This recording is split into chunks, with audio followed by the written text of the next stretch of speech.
Assalamualaikum warahmatullahi wabarakatuh. Berjumpa kembali bersama kami pada pembelajaran IPA kelas 7. Pada kesempatan kali ini kita akan membahas tentang energi dalam sistem kehidupan. Bersama kami, Arista Indriawati dari MTS Negeri 1 Cilacap. Peta konsep yang akan kita pelajari pada kesempatan kali ini adalah bahwa yang pertama kita akan membahas energi dalam sistem kehidupan. Itu yang pertama akan kita bahas tentang pengertian energi, baik itu energi potensial maupun energi kinetik. Sedangkan yang kedua, kita juga akan membahas tentang sumber energi terbarukan dan tidak terbarukan. Yang ketiga, kita akan membahas tentang makanan sebagai sumber energi. Sedangkan yang keempat, kita akan membahas tentang transformasi energi dalam sel. Marilah kita mulai untuk bahasan yang pertama, yaitu tentang pengertian energi. Energi yaitu kemampuan suatu benda untuk melakukan kerja atau usaha. Dilansir dari Kementerian Pendidikan dan Kebudayaan Republik Indonesia, pengertian energi adalah kemampuan untuk melakukan usaha atau kerja atau melakukan suatu perubahan. Alam menyediakan banyak sekali sumber energi yang dapat digunakan oleh manusia. Angin, air, cahaya, minyak bumi, bahkan bunyi pun memiliki energi. Satu energi yang paling besar dan penting adalah matahari.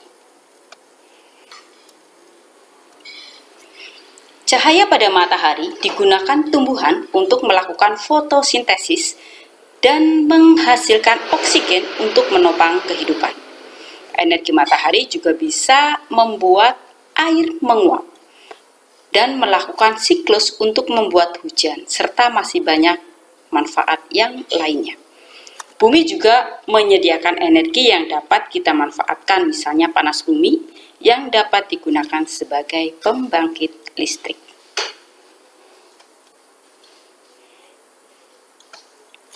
Selain itu ada juga minyak bumi yang selama ini kita gunakan sebagai bahan bakar, misalnya bensin, solar, dan minyak tanah.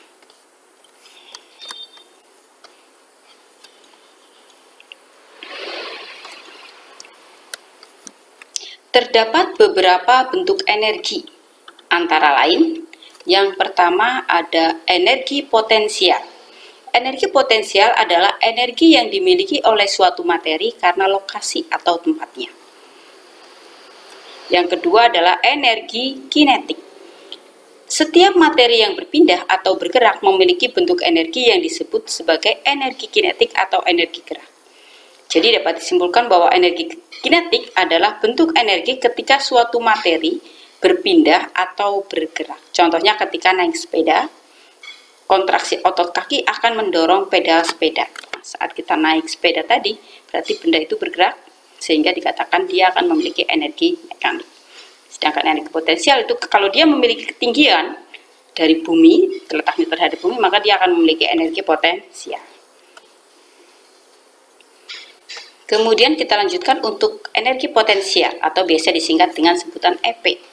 Energi potensial adalah energi yang dimiliki benda karena posisinya atau bentuk maupun susunannya. Salah satu contoh energi potensial adalah energi potensial gravitasi atau selanjutnya kita sebut dengan energi potensial. Energi potensial disebabkan karena adanya gaya gravitasi. Suatu benda memiliki energi potensial yang besar jika masanya semakin besar dan ketinggiannya semakin tinggi. Ya. Rumus untuk energi potensial dapat dituliskan sebagai berikut, bahwa EP sama dengan M kali G kali H. Di mana EP itu adalah energi potensial benda, satuannya Joule. Kemudian M atau G di sini adalah kecepatan gravitasi, besarnya adalah sebesar 9,8 meter per sekon kuadrat, atau ada juga yang menyebutkan sebagai 10 meter per sekon kuadrat. Kemudian H itu adalah ketinggian benda, satuannya meter, sedangkan M adalah massa benda, satuannya adalah kilogram. Kita lihat contoh soalnya. Yang pertama, batu bermassa 2 kg jatuh bebas dari ketinggian 20 meter di atas tanah. Tentukan perubahan energi potensial yang dilakukan gaya berat batu tersebut pada saat mencapai ketinggian 5 meter di atas tanah. Jadi di sini kita diminta untuk melihat berapa besar perubahan energi potensialnya apabila batu dari ketinggian 20 meter dibiarkan jatuh bebas sampai ke 5 meter. Jadi kita akan menghitung berapa besar energi potensial batu pada posisi ketinggian 5 meter dan menghitung posisi batu pada 5 meter itu energi potensialnya berapa. Kalau kita sudah menghitung masing-masing besarnya energi potensial tersebut, maka kita bisa menghitung berapa besarnya perubahan energi potensial yang dilakukan oleh batu tersebut. Ya, kita lihat dulu. Dari soal kita ketahui bahwa M-nya massa batu adalah 2 kg. Kemudian ketinggian batu yang pertama sebelum jatuh adalah 2 meter, 20 meter. Kemudian setelah itu posisi batu pada ketinggian yang kedua adalah 5 meter. Sedangkan percepatan gravitasi buminya adalah 9,8 meter per sekon. Lalu yang ditanyakan adalah berapa besar perubahan energi potensialnya. Perubahan energi potensial atau delta EP sama dengan M kali G kali H pada posisi yang pertama dikurangi M kali G kali H pada posisi yang kedua. Karena MGH1 adalah sama dengan rumus energi potensial yang pertama, sedangkan MGH yang kedua adalah energi potensial yang kedua. Rumus tersebut bisa disederhanakan menjadi M kali G kali H1 dikurangi H2. Sehingga bisa kita tuliskan bahwa perubahan energi potensial atau delta EP sama dengan M kali G, M-nya adalah 2 kg, G-nya adalah 9,8 meter per sekon kuadrat, dikalikan H-nya adalah 20 meter dikurangi 5 meter. Sehingga keseluruhannya adalah menjadi 2 dikalikan 9,8 kalikan 15 meter. Ketemunya adalah 294 Joule. Jadi perubahan energi potensial yang dilakukan gaya berat batu tersebut adalah 294 Joule. Kemudian kita masuk pada energi kinetik atau EK. Energi kinetik adalah energi gerak atau energi yang dimiliki oleh benda atau objek karena gerakannya. Energi kinetik berasal dari kata Yunani kinetikos yang artinya bergerak. Jadi setiap benda yang bergerak, maka benda tersebut memiliki energi kinetik. Sedangkan semua benda yang diam tidak memiliki energi kinetik atau EK-nya sama dengan 0. Rumus untuk energi kinetik dapat dituliskan sebagai berikut. Bahwa EK sama dengan setengah M kali V kuadrat. Di mana EK adalah energi kinetik benda, satuannya Joule. Kemudian M adalah massa benda, satuannya kilogram. Kemudian untuk V adalah kecepatan benda, satuannya meter per sekon kuadrat. Berdasarkan rumus, jika benda bergerak semakin cepat, maka energi kinetik benda juga semakin besar.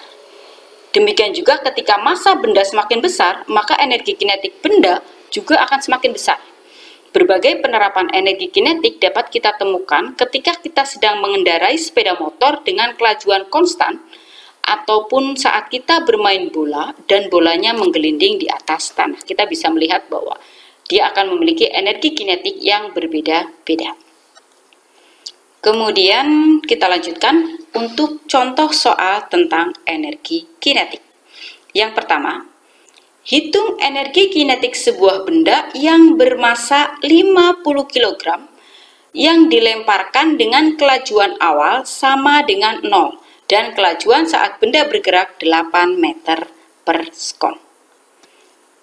Kita lihat penyelesaiannya, bahwa EK itu sama dengan setengah M kali V kuadrat. Kita lihat EK sama dengan setengah kali M-nya adalah 50 kg, kalikan V-nya adalah 8 meter per sekon. Kemudian kita lihat EK-nya sama dengan setengah kali 50 kalikan 64 ya. Sehingga ketemunya adalah 1600 Joule. Jadi energi kinetik benda tersebut adalah 1600 Joule ya. Kemudian kita lihat untuk materi selanjutnya, yaitu tentang sumber energi. Sumber energi itu dibagi menjadi dua. Yang pertama adalah sumber energi tak terbarukan, sedangkan yang kedua sumber energi terbarukan. Energi tidak terbarukan ialah energi yang diperoleh dari sumber daya alam yang melalui proses pembentukan selama ratusan tahun. Dan apabila energi ini habis, maka memerlukan waktu yang lama untuk dapat menggantikan energi tersebut. Contoh energi tak terbarukan adalah gas alam, minyak bumi, dan batu bara. Itu tadi kita lihat tentang energi tak terbarukan. Kemudian coba kita lihat contoh dari energi tak terbarukan. Yang pertama adalah batu bara. Kita lihat batu bara itu memerlukan waktu ratusan tahun untuk bisa terbentuk ya. Sehingga apabila batu bara yang ada ini kita pakai sampai habis, maka kita sudah tidak akan memiliki energi batu bara lagi. Membutuhkan waktu ratusan tahun untuk bisa mendapatkannya kembali.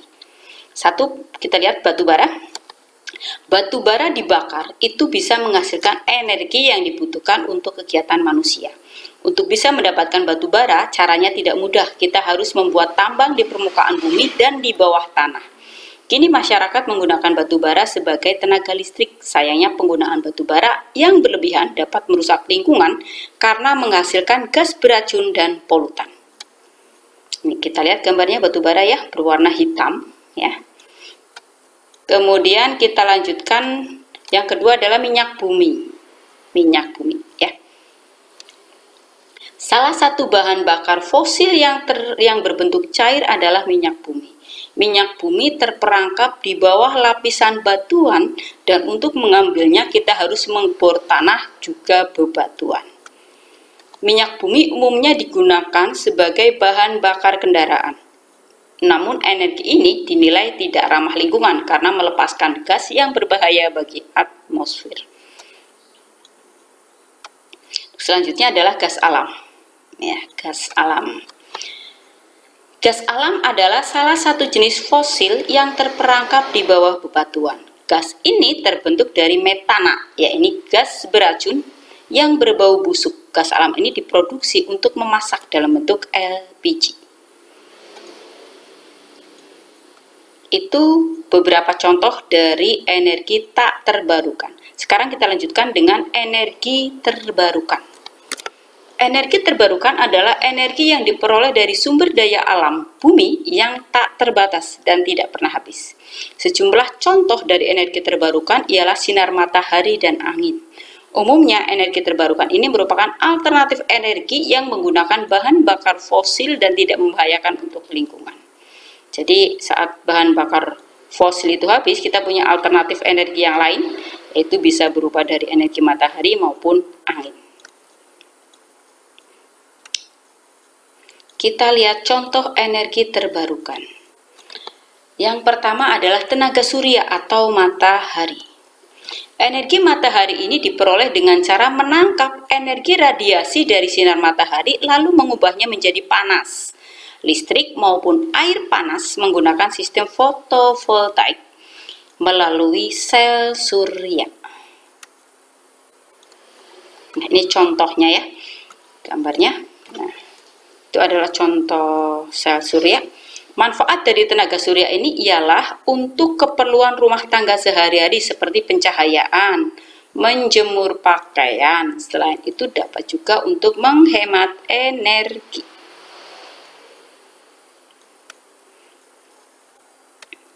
Selanjutnya adalah angin. Alat berupa ladang angin bekerja dengan cara menangkap energi aliran angin dengan menggunakan turbin, lalu mengubahnya menjadi listrik. Ada ada beberapa cara yang digunakan untuk mengubah energi angin seperti sistem pembangkit tenaga angin kelas komersial. Ya, ini contohnya ya. Jadi angin juga bisa dimanfaatkan sebagai sumber energi dengan cara menangkap energi aliran angin itu dengan menggunakan turbin dan mengubahnya menjadi listrik. Untuk selanjutnya, ya, ini kita masih lihat contohnya ya dari energi dari angin tadi. Manfaat dari energi angin ialah tidak menghasilkan karbon dioksida atau hal-hal yang dapat merusak lingkungan. Jadi dia juga ramah lingkungan. Kemudian yang ketiga adalah air. Hidroelektrik atau bendungan adalah salah satu produk dari teknologi tenaga air. Bendungan digunakan untuk menghasilkan listrik yang dikenal sebagai tenaga air penyimpanan pompa. Manfaat dari tenaga air ini sangat serbaguna dan mampu menghasilkan produk-produk besar seperti bendungan Hoover. Ya, di sini kita lihat ada bendungan Guri, Venezuela. Ini merupakan bendungan terbesar di dunia yang jadi sumber energi baru terbarukan. Ya, untuk selanjutnya kita masuk pada materi yang ketiga, yaitu makanan sebagai sumber energi. Makanan merupakan sumber energi bagi tubuh manusia. Fungsinya untuk beraktivitas seperti berolahraga, belajar, dan melakukan aktivitas lainnya. Kita membutuhkan makanan sebagai sumber energi. Di sini kita lihat beberapa macam makanan yang bisa kita manfaatkan sebagai sumber energi. Beberapa kandungan bahan kimia yang terdapat dalam makanan dapat digunakan sebagai sumber energi bagi tubuh manusia. Makanan diperlukan oleh tubuh sebagai sumber energi. Dengan asupan makanan yang baik dan cukup, kita dapat melakukan berbagai aktivitas sehari-hari. Zat makanan yang berperan sebagai sumber energi adalah karbohidrat, lemak, dan protein. Karbohidrat merupakan sumber energi yang utama karena 60-80% dari kebutuhan energi dipenuhi oleh karbohidrat. Lemak dalam tubuh merupakan cadangan energi yang sewaktu-waktu digunakan kembali bila tubuh memerlukan. Sedangkan protein merupakan mempunyai fungsi utama yaitu sebagai zat pembangun atau pembentuk sel-sel jaringan tubuh. Nah, kita lihat di sini. Kita bahas yang pertama tentang karbohidrat.